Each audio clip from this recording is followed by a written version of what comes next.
E olha só, o tema da 48ª Semana Espírita é Jesus e Kardec. Esse tema que a gente vai conversar hoje aqui no estúdio com o expositor espírita André Siqueira, que também é diretor de coordenação da FEB. Seja muito bem-vindo. Obrigado, Luciane. A gente está muito contente de estar aqui com você e para falar de um tema que acho que interessa a todo mundo no momento que nós estamos vivendo, porque tem acontecido uma grande desenvoltura da temática sobre espiritualidade. E a questão da espiritualidade toca forçosamente na vida humana, né? Nós passamos por um momento na história humana em que a religião parecia ser uma coisa assim, de gente ignorante, de pessoas que não estavam vinculadas ao entendimento das coisas. E, ultimamente, muitas investigações no campo da ciência, muitas discussões no campo da tecnologia e, principalmente, muitas questões relacionadas à filosofia ética têm retrazido a temática da espiritualidade para o centro das nossas discussões. E é exatamente essa a temática central que está em desenvolvimento na Semana Espírita. A gente tem que buscar olhar para o nosso espírito, mas eu queria que você falasse um pouquinho sobre essa temática. Por que essa temática é tão importante e o que está sendo discutido nesta semana? Olha, a escolha do tema foi a respeito da relação entre Kardec e Jesus.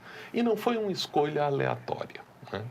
Allan Kardec é, na verdade, o pseudônimo de um pesquisador francês, um professor chamado Hippolyte Léon Rivail. E Rivail, ele tem um papel muito importante porque dentro de uma tradição cultural chamada do iluminismo, que foi o quê? Foi um movimento intelectual que tentava investigar à luz das ciências todos os fenômenos da natureza. Então é no âmbito do iluminismo que surge o desenvolvimento da física, da química. E o professor Rivaio, ele vai investigar exatamente os fenômenos do espírito. Os fenômenos que a maioria das pessoas considerava uma fantasia. Então a gente tem aí Santo Agostinho conversava com Santa Mônica quando ela estava morta. A gente tem as tradições das casas mal assombradas. E o que Allan Kardec fez, na verdade, foi sistematizar uma investigação para ver se esses fatos eram verdadeiros e como seria possível explicá-los. Só que ele se deparou com uma coisa interessante. Quando ele foi investigar essa temática, ele descobriu que o ponto mais importante em relação à vida do espírito é a ética, é a conduta, é a moral com que o indivíduo se comporta e isso define o seu grau de felicidade. E aí entra Jesus. Porque ao analisar o conjunto das comunicações dos espíritos, os espíritos são enfáticos em apresentar Jesus como o modelo e guia para a conduta humana. Daí a temática da Semana Espírita. Jesus como horizonte ético de conduta, Kardec como razão investigativa para os fenômenos do espírito. Qual que é a importância, André, de ter esse conhecimento, né? Porque às vezes a gente se depara com muitas coisas e a gente não entende o que está por trás daquilo ali em relação ao nosso universo, ao nosso espírito. Olha, vamos pensar da seguinte maneira. Para você ser um bom agricultor, você não precisa fazer um curso superior de agricultura, né? Para você ser um bom cozinheiro, não significa que você tem que aprender as universidades do cordon bleu a respeito de como tocar aquilo. Mas em que é que o conhecimento ajuda? Ele dá a fundamentação. E é importante a gente distinguir aquilo que é o conhecimento teórico do que é o conhecimento prático. Então, o que Allan Kardec trouxe para a gente foi dizer o seguinte: as religiões, de uma maneira geral, elas estão fundamentadas em alguns pontos que geralmente são crenças. A existência de Deus, a imortalidade da alma, a relação do homem com a espiritualidade. O que ele fez? ele colocou isso numa perspectiva de investigação. E quando a gente sabe mais a respeito disso, isso fundamenta o nosso ponto de raciocínio.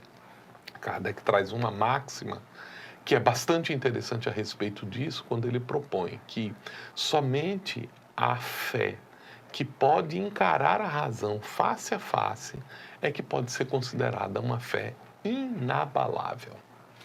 E esse tema faz parte de uma palestra. Essa palestra vai ser ministrada por você? É isso. Amanhã à noite nós vamos trabalhar exatamente as perspectivas históricas e a abordagem filosófica, na qual a gente mostra que Jesus, ele foi sobretudo um divisor de águas.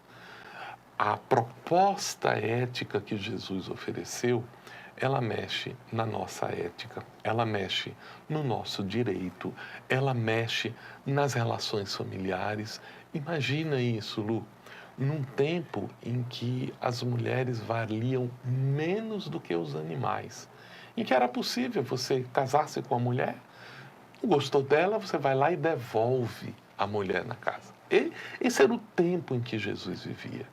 E, de repente, Jesus, ele dá à mulher uma dimensão de dignidade que ecoou por todos os séculos. Boa parte do que a gente vê acontecendo hoje em relação a esse assunto é resultado daquela atitude inicial. Então, esses pequenos episódios da igualdade dos direitos, do respeito devido às pessoas, são temas que às vezes a gente está tão acostumado em vivenciá-los hoje que a gente não percebe as origens históricas dele na contribuição de Jesus. André, quem é esse público-alvo que precisa assistir essa palestra? Olha, todo mundo que está interessado em entender um pouco mais sobre a visão espírita, os religiosos que desejam, inclusive, para criticar, são muito bem-vindos porque a gente abre uma conversa em torno de um tema que nos é comum, que é o tema da espiritualidade. Allan Kardec, ele sempre dizia que o espiritismo, ele não é um oposto da religião. Ele é, na verdade, uma alavanca da religião, por explicar os fenômenos básicos do qual as religiões se ocupam como um todo. De uma maneira especial, falaremos para um público espírita, para um público interessado na temática da espiritualidade, da relação desse tema com a filosofia, com a ciência e, inevitavelmente, com o público interessado sobre a religião. Queria que você deixasse uma mensagem para quem está acompanhando a nossa programação e falasse também, deixasse um gostinho de quero mais para que as pessoas possam apreciar e possam ir conhecer e fazer parte também dessa palestra. Lu, a gente vive num momento em que a saúde mental das pessoas está profundamente abalada. A angústia, as dificuldades, a falta de interiorização. E a resposta da espiritualidade é precisamente a desse contato consigo. Quem eu sou? O que eu estou fazendo aqui? Qual é o meu propósito de vida? São perguntas que nos afetam de uma maneira geral. Então, ao analisarmos o fenômeno que aconteceu no século XIX, que passa, por exemplo, pela primeira pesquisa de investigação em que os espíritos foram entrevistados para saber qual era a situação deles depois da morte e, a partir daí, constituir um conjunto de regras que levam ou não à felicidade do ponto de vista espiritual. É desse tema que nós gostaríamos de falar com você, meu amigo, minha amiga, que passa por dificuldades, que se sente perdido no mundo, que está angustiado com a avalanche de desafios que estão sendo colocados. Não pretendemos em uma palestra de autoajuda, mas falaremos, sobretudo, sobre uma investigação que dá fundamentação para pensarmos a nossa vida e o que estamos fazendo dela. André, queria muito agradecer a sua participação. Muito obrigada. Nós que agradecemos, Lu. Um forte abraço para você e para os seus ouvintes.